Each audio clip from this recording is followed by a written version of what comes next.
Hey there, fine listeners. Welcome back to WKRP with your radio host, Skeptical Jesus. We got a request to play the Christmas classic, Baby It's Cold Outside, but the station manager has informed me that it's far too offensive for the sensitive ears of our listeners. We'll just have to move on to our next request, Me So Horny by Two Live Crew, which will follow our Friday Night Jimi Hendrix Hour, kicked off with Hey Joe, a classic rock song about killing your wife. But first, a word from our sponsors. You're probably aware, especially if you have any access to any sort of social media whatsoever, that various radio stations are refusing to play the Christmas song Baby It's Cold Outside because of its misogynistic overtones. And I use the term Christmas song loosely because the song never actually mentions any holiday, it's just fucking cold outside. A little history on the song. It was originally written in 1944 by Frank Lesser for him and his wife to perform at parties. The song was an indicator that the party was over and it was time for everybody to get the fuck out. She was actually quite fond of it and was very upset when he sold the song to MGM. It would later go on to be performed by a plethora of other performers, including the likes of Dean Martin, Sheryl Crow, Dolly Parton, and Red Skelton. What? Skeleton? His name's Red Skelton? I've been calling him Red Skeleton this whole fucking time. Well, it seems now that the song is suddenly problematic. I remember even when I was a kid, people would jokingly point out the pervy nature of the male caricature and imply there was a date rape vibe to it. But nobody took that seriously. We all understood that it was a product of its time. That sort of banter was flirty rather than rapey. And she isn't actually being coerced in anything unwillingly. She wants to stay. All her excuses for leaving revolve around what other people expect of her, not what she wants. However, there is a part in the song where she flat out says the answer is no and he keeps going. That might be an issue if someone did that in real life, but not a fucking duet that depicts a fictional scenario.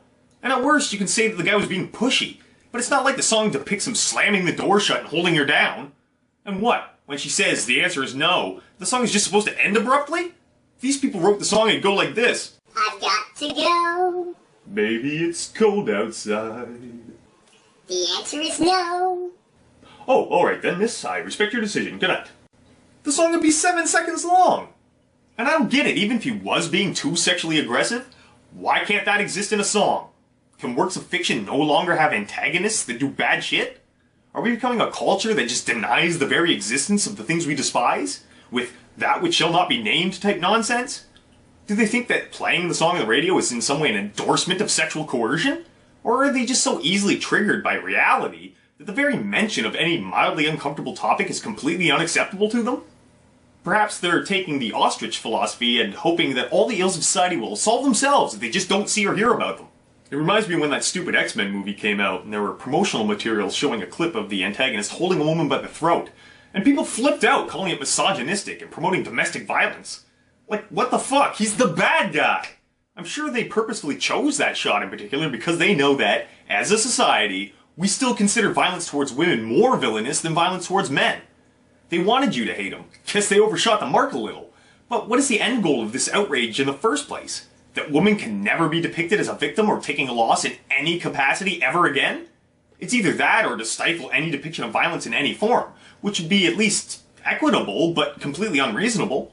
It's like we're heading towards the future from Demolition Man, a dumbed-down, spineless, virtue-signaling, crybaby authoritarian future. And not that I have a problem with the softening of society, I'd prefer it. Nothing wrong with a future of pacifism and consideration for other people. Seems a lot of people these days fight real hard against the idea of being considerate to others. But the Demolition Man future was terribly lacking in tolerance. Anybody stepping out of line, even in the slightest, is fined or jailed or forced to live in the sewers.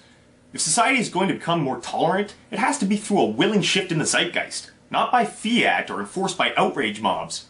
And that's really the shame of it all. A small vocal minority of radicals at the far end of a political position are able to enact change because the majority don't have any fucks left to give.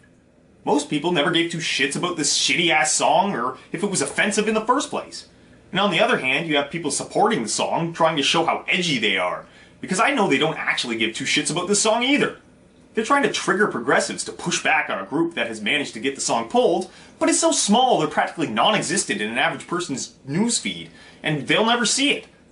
I'm not sure whom I dislike more, the people trying to ban the song, or the people pretending they actually cared about it in the first place. The most charged ideologues are steering the ship because all the sane passengers have better things to do than to get up on a soapbox and complain about the most minor of shit.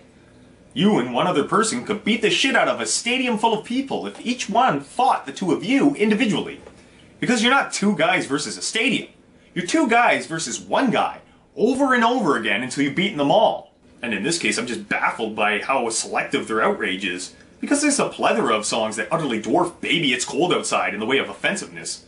I imagine a Cannibal Corpse lyrics book would make their heads explode or some shit. I can't stress this enough. Being offended is your fucking problem. Stop trying to make it other people's problem. If you don't like a song, the mature thing to do is just not listen to it. The immature thing to do is to stop other people from playing it.